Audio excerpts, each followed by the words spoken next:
Hi everybody, welcome to The Scott Show. This is Scott. We are here live on thescottshow.com, patreon.com/scottshow, or you can find us at tinyurl.com/thescottshow. That's the way to get to our YouTube, folks. If you go to thescottshow.com, it's got all of that. So, what I want to do today is talk about NXT on USA Network. There was only 1 hour on the USA Network, but it was a phenomenal hour. It was a great hour of wrestling. Now, before I get started with the review of NXT on USA, I want to give a quick shout out to the man himself, Vince McMahon, for saying how good the show was, for saying how good the show was gonna be, and kind of leaving it be to Triple H to run the show. It was great. And there you go. So now, it was 2 hours. 1 hour was on USA, and that had the women's match and the title match for the North American Championship. And then they went to the other part, which got so much better. NXT on WWE Network got so much better. I'm excited to see what happens next. It was almost 2 hours. I'm like, well, you know what? You can take all the time you want, guys, because it was really, really, really good. So we're going to get started. The first thing you see on the TV is, of course, Triple H. Since it is his baby, they do a little video. Then Triple H says, hey, we're at NXT. He's walking out to the crowd. And that was really cool. It was a good start. I thought he was going to be in the middle of the crowd. That's how he does a lot of his takeovers. Dark light right in the face, but instead he was right at Gorilla and ends up opening up the curtain. There's the crowd. Crowd looks amazing, by the way. I mean, I am blown away watching NXT. Even if it's a small crowd, they make it look so good. So big time shout out to them. Mauro Ronaldo is the announcer for today's show. Also, Beth Phoenix and Nigel McGuinness are going to also be on commentary. We start out with the 4-way women's match to crown the number one contender. The only thing I have to say about crowning a number one contender is you guys just had Rhea Ripley come out, and then she's not even in this match. So, don't entirely understand that, but I hope they do something moving forward. So Io Shirai is the first one out, and she looked pretty good.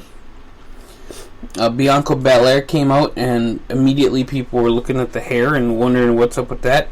Mia Yim came out, and then Candice LeRae. I think the weak link of these four is Mia Yim. She might be a phenomenal wrestler, but I don't really care for her look. As far as her gimmick is concerned, I would like to see something different from there. Belair has the hair whip thing, which is unique. Candice LeRae kind of has the little alley schoolgirl, all-American girl kind of look to her. Io Shirai, I mean, she's used to team with Kairi Sane, so you got that Kabuki Warriors kind of style. But Mia Yim, I kind of just don't get it. If she's trying to be a Kabuki warrior, or if she's trying to be a martial artist, or whatever she's trying to be, I just don't understand it. So comment section, please blow it up. Let me know what you guys think of that. The match was great. I didn't get to watch a lot of it, but I did get to see a lot of the highlights. Just an amazing match between these four women. I mean, people were going crazy who were watching this. And Candice LeRae ends up winning the match.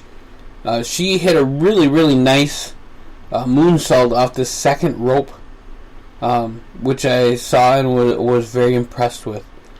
Now, LeRae went to the top of the ramp. Shayna Baszler kind of gave her the business, and that's just how it goes sometimes in the wrestling show. So Shayna Baszler, Candice LeRae, I think it's in 2 weeks. when the Wednesday Night War truly starts. You have a little video package on Keith Lee and Dominik Dijakovic.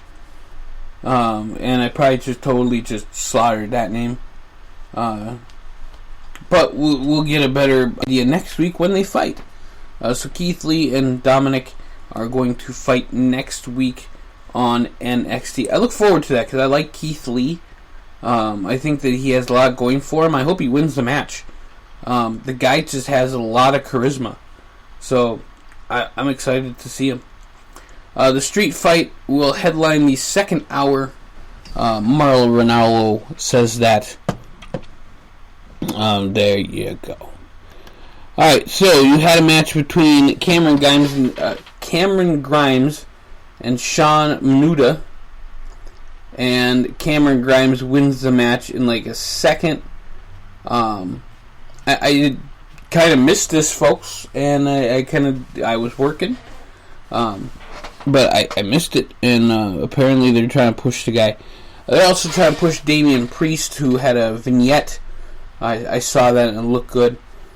Then you had the first hour of NXT end when it came to the North American title match between Roderick Strong and the Velveteen Dream.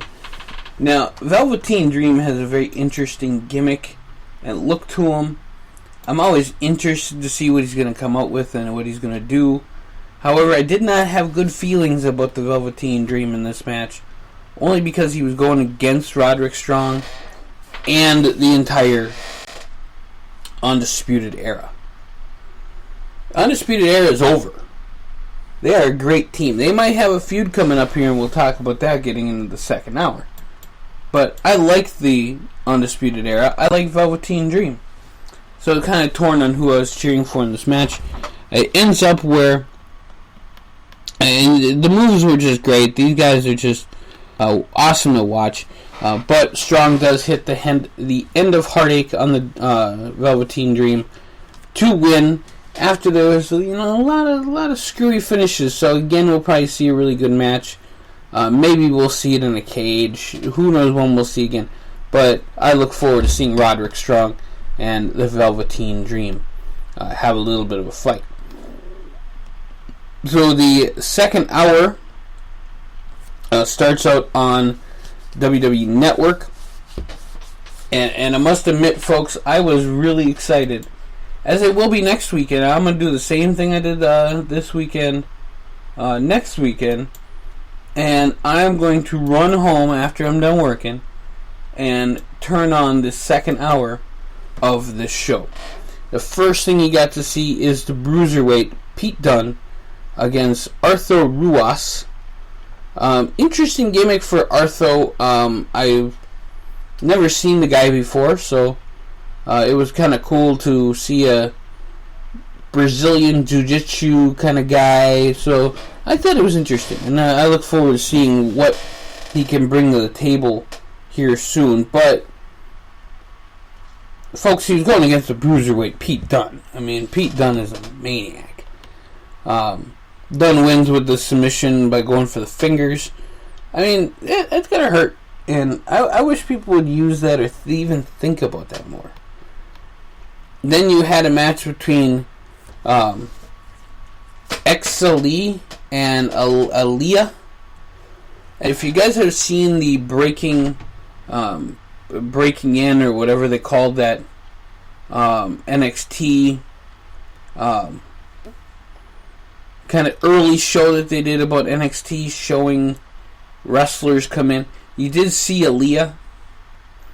I would watch that again and then see where she's progressed. So far, she's making an impact, and she's got Vanessa Bourne as a manager. Interesting.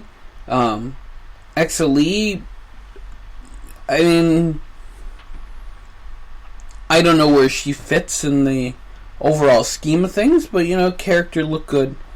And Exa did botch a jump, and it looked really terrible, by the way. So it was a little iffy. So Aaliyah loses the match, Alexa Lee wins the match, and you go for that. Next match, Donzel DeJournay against Kushida. And Kushida, former WXP, or What Culture Pro Wrestling World Cup, or Defiant World Cup, however you want to say it. He won the tournament, 64 men. So it's a big tournament. But they bring out Denzel DeJournay. And, good look to the guy. I never heard of him before. And he gets mauled. He gets mauled by Berthel, Aichner, and Wolf of Imperium from NXT UK. They just beat the holy goodness out of this guy. And the whole crowd, all the time, were chanting for Walter. It was crazy how much they were chanting for Walter. They didn't care about anything else. And the guys came in the ring. They stood tall with their hands behind their backs. Of course, that is the entrance for the NXT UK champion, Walter, as he comes out. He comes out and he says probably the best promo I've heard all night. He said, "We're Imperium. This match is sacred. The mat is sacred. We're here to restore honor and tradition to the sport. For those who disrespect the tradition, you'll answer to us." And Kushida came out because, of course, he had his time. He had his match set up and had a little back and forth with Walter. So he gave him the business a little bit, but he did get beat up. And it looks like you're going to have a match between Walter and Kushida. I don't see that going anywhere good for the time splitter himself, Kushida. Walter is just too good. He's too good. But him fighting against all these little guys is kind of an interesting thing, and I don't know why he's doing it. It's just interesting. And Walter is such a beast. I can't wait to... I just like seeing the guy in the ring. Next match was a number one contender for the Cruiserweight Championship. This does mean that, of course, the Cruiserweight Championship is coming to NXT, as we got 2 hours. And they still have NXT UK they can do stuff with, too. It's quite interesting. And I'm excited to see Drew Gulak exposed more on NXT than he has been on 205 Live and other shows. Leo Rush and Orny Lorcan. I remember liked the name Orny Lorcan. So whoever picked it, I guess I have questions, but whatever. I mean, the guy's a phenomenal wrestler. A really good wrestler.